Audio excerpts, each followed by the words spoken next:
Hello guys, आपका भाई फिर से लेके आया है एक न्यू वीडियो। एल्युमिनियम पार्टीशन कैसे बनाते हैं और उसमें चैम्बर कैसे बनाते हैं। तो जैसे कि आप देख रहे हैं लोकेशन किस तरीके की है। ऑलरेडी हमने माल कटिंग कर ली है और जिससे कटिंग की है वो कटर भी आपको दिखाएंगे किससे कटिंग की है। जिससे हमने कटिंग की है वो कटर ये हैगा, बहुत ही बढ़िया माल काटता है, बहुत ही अच्छा रहता है। तो हमारे माल की कटिंग हो गई है, जॉइंटिंग लगने को रह गई थी जो साकिब भाई ने जॉइंटिंग कर ली। कुछ मार्किंग होने को थी जो साकिब भाई मार्किंग कर रहे हैं। मार्किंग होने के बाद बारी आती है फ्रेम जोड़ने की। एंगल हमने लगा रखे हैं, फ्रेमिंग जोड़ने हैं। फ्रेम में पेच स्क्रू वगैरह मारने को रह गए हैं। स्क्रू मारने के बाद इसको हम खड़ा करेंगे।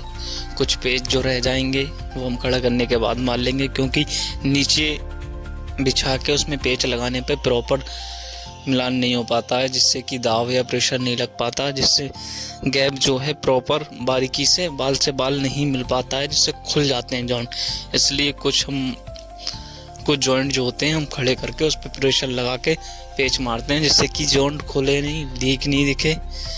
जैसे कि ये आप देख रहे हैं, ये पेच मार रहे हैं। इसमें हम जितना प्रेशर और जितना दबाव दे देंगे उतना ही कसाब से पेच लगता है स्क्रू, और उतनी ही कसाव आती है। और सबसे मेन बात यह है कि एल्युमिनियम में पेच कभी सीधा नहीं लगता है। अगर आप सीधा पेच मारेंगे तो क्या होगा, एल्युमिनियम ढीला हो जाएगा, पकड़ नहीं होगी, मजबूती नहीं होगी।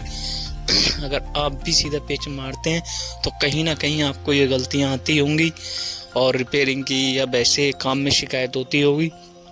तो जैसे कि आप देख ही रहे हैं, साकिब भाई स्क्रू मार रहे हैं तो मैं उसको दबाव लगा रहा हूँ, जिससे कि जॉइंटिंग जो है पूरी तरीके से हो जाए।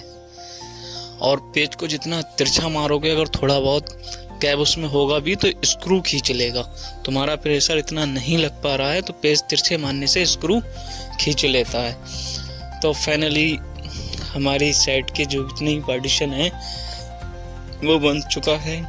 अच्छा, इसमें सीट कैसे लगेगी, कौन सी लगेगी, और सबसे अच्छी बात ये, आज तक आप लोगों ने क्लिप हाथ से ही काटी होंगी, तो आज मैं आपके लिए एक नया तरीका लेके आया हूँ जो मैं स्पेशली आप लोगों को बताना चाहता हूँ, जो आज तक मेरा सीक्रेट था लेकिन अब नहीं रहेगा, क्योंकि मैं वो भी आपको बताता हूँ किस तरीके से क्लिप काटते हैं।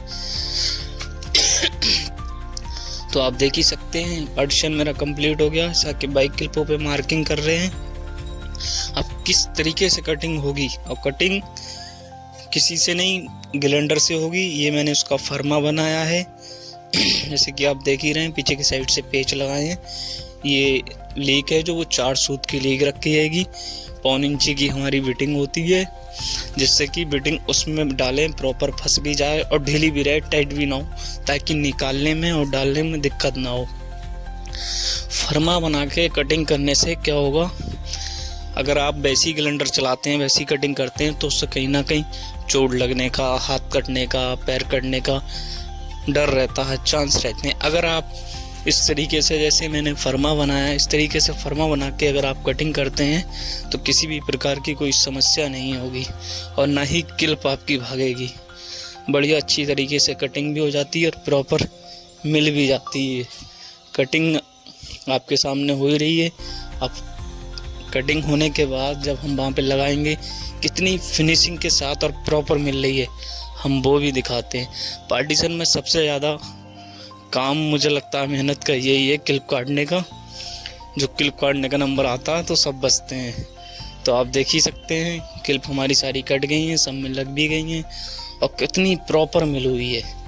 बिल्कुल बाल सवाल, बिल्कुल गैप नहीं है।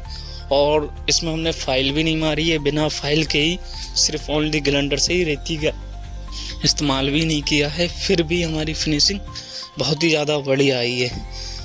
तो इसमें हमने गिलास भी और पार्टीशन शीट भी डाल दी है। एल्कोपेनल शीट बोलते हैं। शीट जो है मार्केट में 3 से 5 mm तक की मिलती है। क्वांटिटी के हिसाब से आप ले सकते हैं। दूसरी बात, गिलास जो है वो 5 mm, बेसिकली इसमें 5 mm ही शीट पड़ती है, 5 mm ही गिलास पड़ता है। रबड़ की बात करें तो रबड़ की थिकनेस भी 5 mm ही होती है। तो भाई फाइनली हमारी साइड कंप्लीट हो चुकी है। जैसे कि आप देख ही रहे हैं कितनी ज़्यादा फिनिशिंग और प्रॉपर तरीके से, बड़ा बारीकी से ध्यान देकर और अच्छी तरीके से हमने काम को किया है। आप देख सकते हैं बीच में पिलर हैं, उनको भी निकाला है। हर चीज़ को एडजस्ट करके बड़ा ही सावधानी से काम को किया है। और आप अगर हमारे चैनल पर नए हैं तो प्लीज़ चैनल को सब्सक्राइब करें, लाइक करें, कमेंट करें, शेयर करें और नई नई वीडियो देखने के लिए हमारे चैनल को सपोर्ट ज़्यादा से ज़्यादा करें। और नई नई टेक्निक हम आपको बताते रहेंगे। जैसे कि आज हमने आपको एक सीक्रेट बताया किस तरीके से क्लिप काटते हैं। क्लिप काटने का तरीका अगर आपको पसंद आया हो तो प्लीज़ गाइस एक लाइक तो बनता है यार, इतनी मेहनत करते हैं तो जैसे कि आप देख ही रहे हैं, ये देखें पिलर के बीच का स्पेस हमने कितनी बढ़िया और कितनी अच्छी तरीके से लिया है। हमारा डोर भी चल गया है। डोर का साइज हमने लिया 3x7, ये स्टैंडर्ड साइज होता है तो 3x7 का ही लें। इससे ज़्यादा अगर तुम लोगे तो दरवाज़ा क्या होता है ना, लटक जाता है। हाइट मिनिमम 3 फीट रखें एल्युमिनियम में। 3 फीट से ज़्यादा अगर हाइट रखोगे तो दरवाज़ा लटकने के चांस ज़्यादा रहते हैं और मजबूती और जो वो रहती है सबसे ज़्यादा 3x7 के में ही रहती है। हाइट की बात करें तो हाइट नॉर्मली 7 फीट तो होती है, लेकिन 4 फीट इसमें दरवाज़ा एल्युमिनियम में भी ले लेते हैं, जो कहीं ना कहीं बहुत ज़्यादा गलत हो जाता है। तो थैंक यू गाइस।